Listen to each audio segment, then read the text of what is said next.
glossário básico sobre os antecedentes históricos da administração. Então, são algumas palavras-chave que fazem parte deste capítulo que eu estou tratando aqui no canal sobre antecedentes históricos da administração. A playlist que estou construindo é de Teoria Geral da Administração, o livro texto base que eu estou utilizando é o do professor Idalberto Chiavenato. Então, vamos ao vídeo de hoje com estas palavras, que são algumas, talvez o vídeo fique um pouco longo. Primeira palavra, Aristóteles, é uma palavra-chave, é um autor, inclusive, né? Muito importante como antecedente histórico da administração. Aristóteles, filósofo grego, 383-322 a.C., discípulo de Platão, foi o criador da metafísica, da lógica, da política e de outras ciências que fizeram parte da filosofia até a filosofia moderna.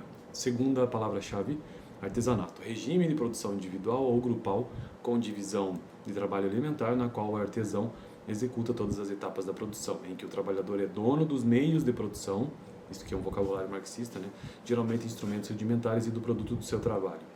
Terceira palavra-chave, assessoria. Assessoria, mesmo que Estado-Maior de especialistas que compõem o staff. Quarta palavra-chave, Francis Bacon, filósofo inglês de 1561 a 1626, é considerado o fundador da lógica moderna, baseado no método experimental e indutivo que iniciou a ciência moderna. Terceira, quarta, quinta palavra-chave, capitalismo, sistema econômico e social predominante nos países industrializados ou em industrialização. A economia se baseia na separação entre trabalhadores, que dispõem da força de trabalho e a venda em troca de salário, e capitalistas, que são proprietários dos meios de produção e contratam os trabalhadores para produzir mercadorias visando a obtenção de lucros. Isso aqui isso aqui é uma definição do ponto de vista marxista, né? Ok, 1, 2, 3, 4, 5. Sexta palavra-chave, centralização do comando. As decisões são concentradas na cúpula da organização. Sétima palavra-chave, companhia, nome geralmente dado às sociedades anônimas ou às grandes empresas. 1, 2, 3, 4, 5, 6, 7. Oitava palavra-chave, corporações de ofício. São associações profissionais de comerciantes ou artesãos na Idade Média. Recebiam o nome de confrarias, grêmios, fraternidades ou guildas, situavam-se nas cidades e comunas medievais e eram organizações fechadas cujos membros monopolizavam o exercício da profissão ou atividade comercial. Até os mendigos tinham suas corporações. Nona palavra-chave, criadores de impérios ou empire builders, empreendedores financeiros do final do século XIX que adquiriam empresas, concorrentes, fornecedores ou vendedoras e a integravam em seus negócios, deixando sua administração por conta de ex-proprietários. Décima palavra-chave, descentralização da execução. As tarefas são descentralizadas e delegadas para o pessoal que trabalha na organização, ou seja, no nível operacional. Décima primeira, vamos ver se é a décima primeira mesmo? 1, 2, 3, 4, 5, 6, 7, 8, 9, 10. Décima primeira, empresa. O que significa isso?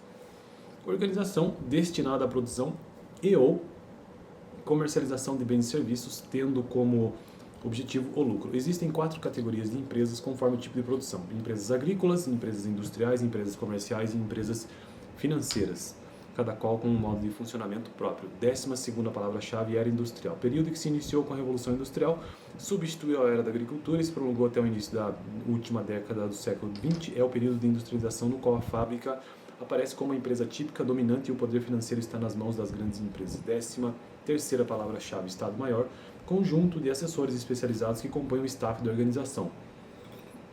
14ª palavra-chave, estrutura orgânica, mesmo que estrutura organizacional, tal como representada no organograma.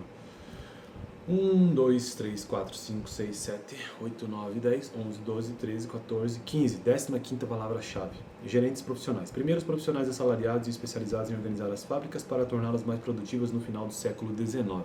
16ª palavra-chave, hierarquia de autoridade. Estratos de autoridade existentes em toda a organização humana, na qual os superiores comandam os inferiores. 17ª palavra-chave, liberalismo econômico. Doutrina que serviu, ou pensamento filosófico econômico que serviu de base filosófica para as revoluções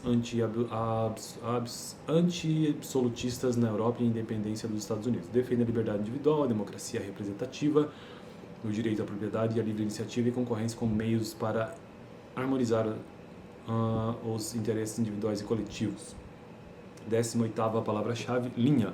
Autoridade de comando e da ação que decorre da posição hierárquica ocupada. 19ª palavra-chave, manufatura.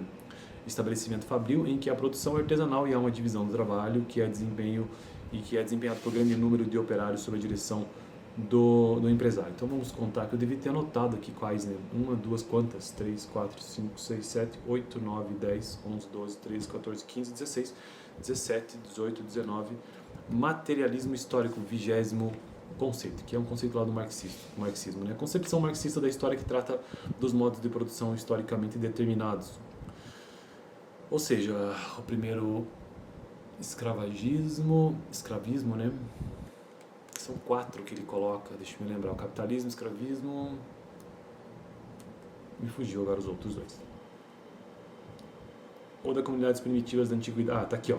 Modos de produção historicamente determinados, o das comunidades primitivas, a primeira, né, da antiguidade, o escravista, o asiático, o feudal, o capitalista e o socialista. São vários aqui nesse texto. Sua gênese, transição e sucessão de um modo de produção para o outro.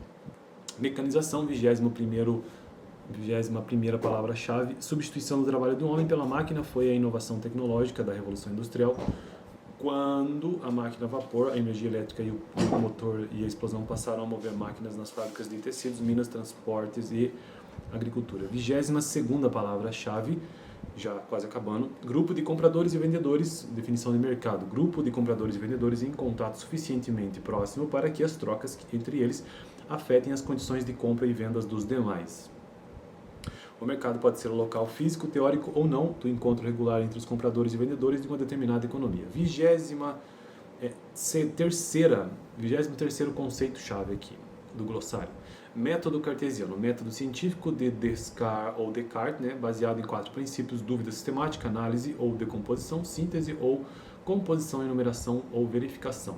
24ª palavra-chave, Platão, filósofo grego, 428 a.C., defendeu o reformismo social da época. 25ª palavra-chave, princípio da unidade de comando, cada pessoa tem apenas um chefe.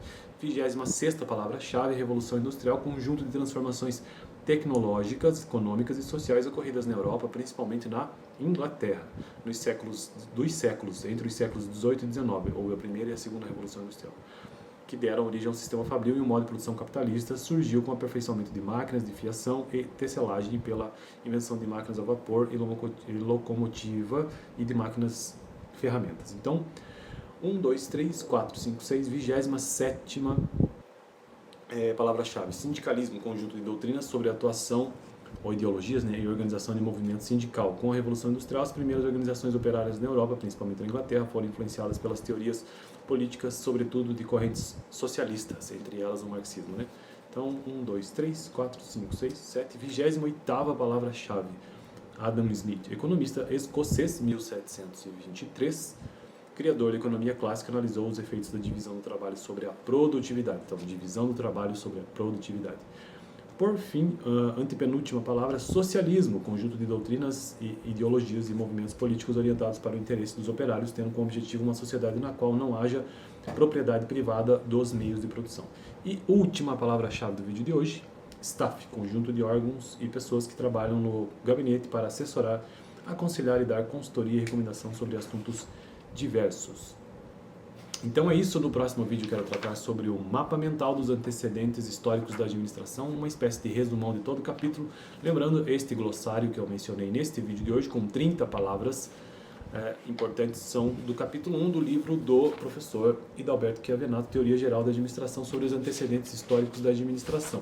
E, relembrando aqui, os antecedentes históricos da administração são alguns, eu vou mencioná-los rapidamente aqui, só vou fazer a menção deles então. Influência dos filósofos, influência da organização militar, influência da organização da Igreja Católica, influência da Revolução Industrial, influência tanto da primeira como da segunda, e influência dos economistas liberais. Essas são as principais influências, por isso que nós tratamos sobre essas palavras hoje, esse glossário básico sobre os antecedentes históricos da administração. Até o próximo vídeo. Toda segunda-feira tem vídeo de Teoria Geral da Administração.